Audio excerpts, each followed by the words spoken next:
Yeah, thumbnail time. What up, what up? It's A-Stoke G, back with another topic, back with another video.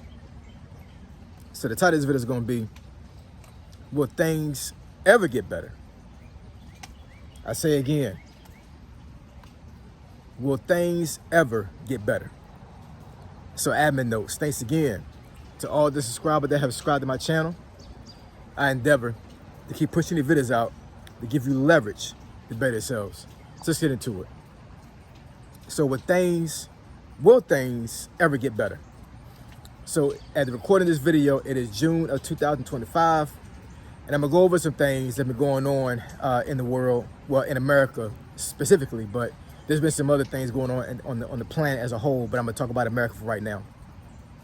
Things that really have people crashing out, things that, have people very depressed, things that have people just not really thinking that it's going to be a future, right? They really think that things are going to be really bad and it's going to stay bad for a very long time. But I'm going to get into that later on in the video. So first and foremost, I've been talking about this for the last 2 months. Job loss, right? The job market. The job market is straight doo-doo balls right now. Excuse my language, you know what I'm saying? But it really is. And, I guess it all depends on what field you're in and what you work in, what kind of job you have, how long you've been on a job, how long you've been in that particular field. There's so many factors that can factor in when it comes to you trying to get a job. But for the most part, it doesn't really matter what kind of job you have right now. If you lost your job, and you're trying to get another job that's the same as what you had before, it's crazy. It really is. You know what I'm saying? I'm one of them, right? I've said before numerous times in video where I've been trying to find a job since like mid-March time frame, well, late March. And, it's, I've had some leads here, some leads there, had some interviews, but for the most part, things have kind of fizzled out after a certain point. And honestly, I really believe, and I've said this before as well, and I've heard some other folks say this before, but I really truly believe that a lot of these jobs are putting out ghost jobs. They're putting out ghost recs when it comes to them trying to get numbers, because it's strategy. It really is. I'm not in the corporate world when it comes to HR and when it comes to how they deal with their hiring process.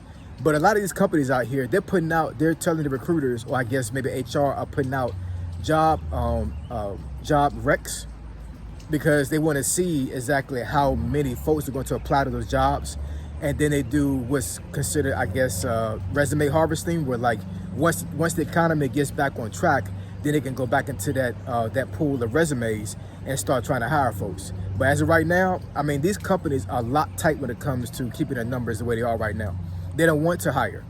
They don't, you know what I'm saying? I'm not saying all of them, but I'm saying a lot of companies right now, they don't want to hire because, it's a risk, because they hire too many, or they have their funding or their bottom line reduced, then they're going to have to fire folks anyway, right? So I can get into that in another video, you know what I'm saying? But yeah, it's crazy. A lot of these companies out here, they're putting out ghost jobs. They really are. I talked about AI, right?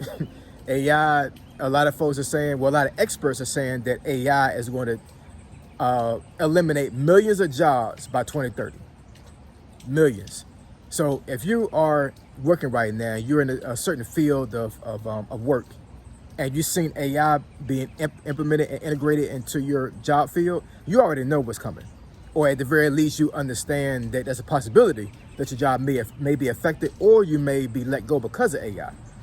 So I already said it before, if you need to pivot out of that particular field, or learn AI, learn how to work with AI, right? There's been some protests in America. I work in DC, right? So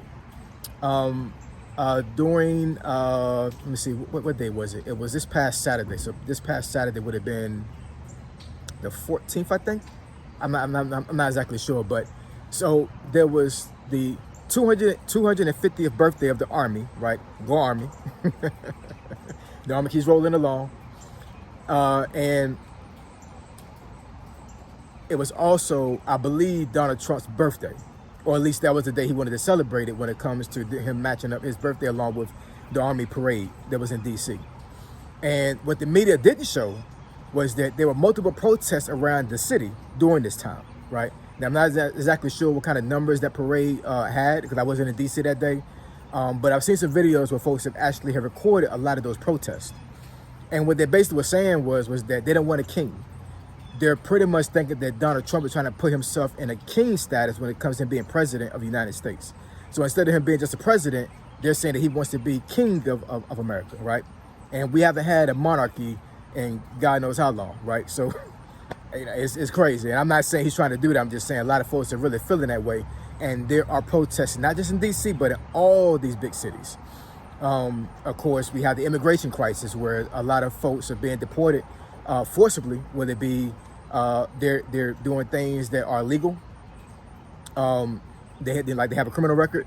There may be some folks that actually came here illegal. They don't have papers, the correct papers, and again deported. But then you also have folks that are being snatched up by ICE that have papers that are not illegal here in America. So it's a cluster, man. It really is. You know what I'm saying? You got a situation now where like folks are really scared to have children because of the economy, right? And this has happened in other countries as well. But it's kind of crazy to think that in America we have Americans that really are afraid to have children because they feel like they cannot afford to have children.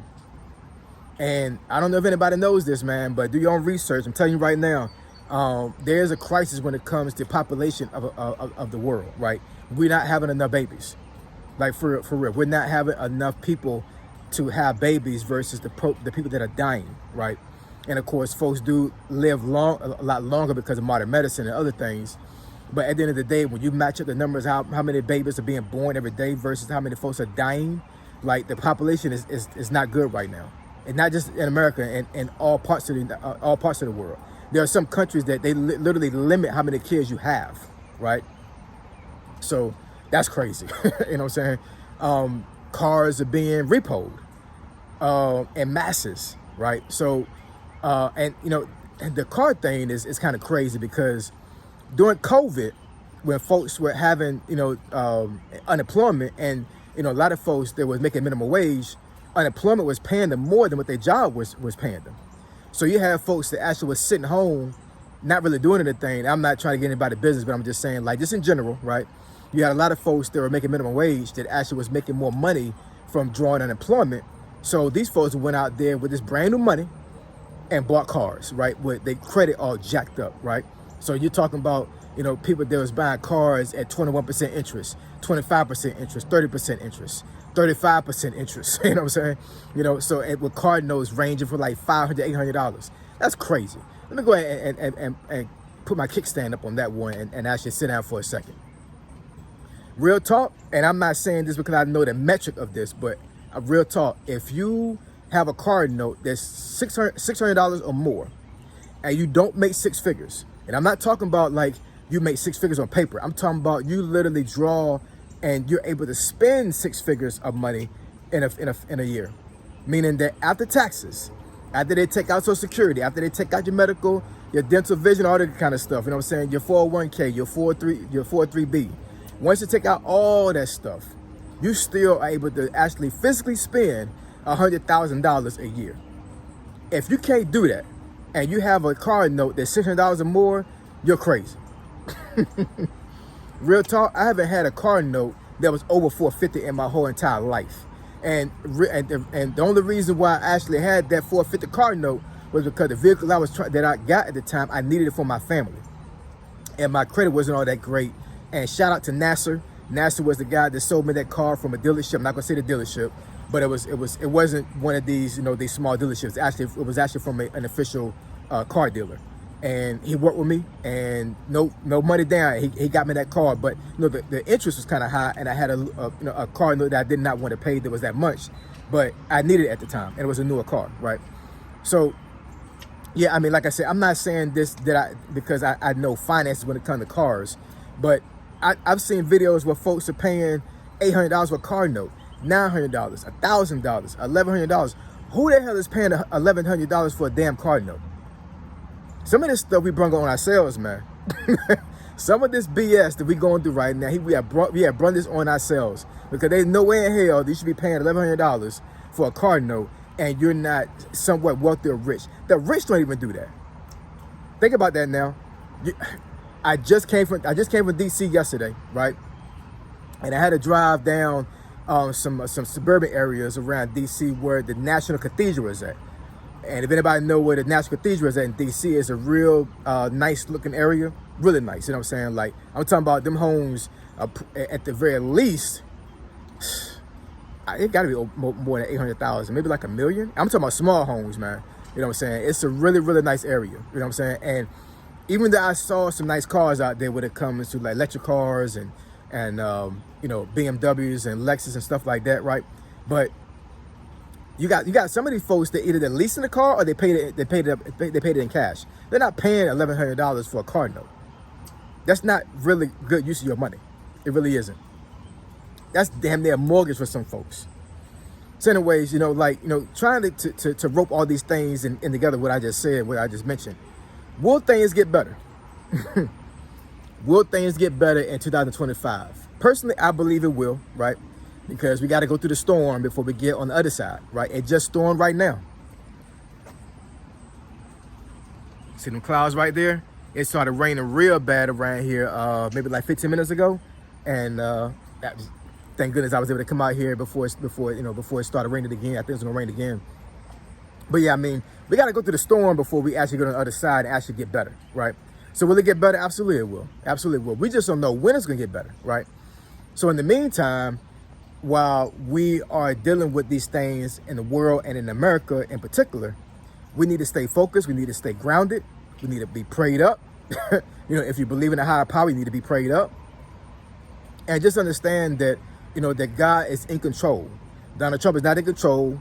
All these leaders around the world not in control. God is in control of all this. He's in control of all of this. You know what I'm saying? Don't put your faith in people that are in politics and folks that are actually in some type of position, right? Put your faith in God. Put your faith in the higher power. You put your faith in who has saved you. That's what you put your faith in. Don't put your faith in folks that, you know, that don't do anything for you and don't give a damn about you. You know what I'm saying? God cares about you. And I'm telling you right now, as long as you stay grounded in your faith and you keep pushing towards the mark, we'll get through this. I promise you we will. So anyway, I appreciate y'all. Love y'all. You want me to discuss this topic or subject you think benefits your channel? Email me at asog757@gmail.com. My email address is in the description below. Say so G signing out. I'm gone.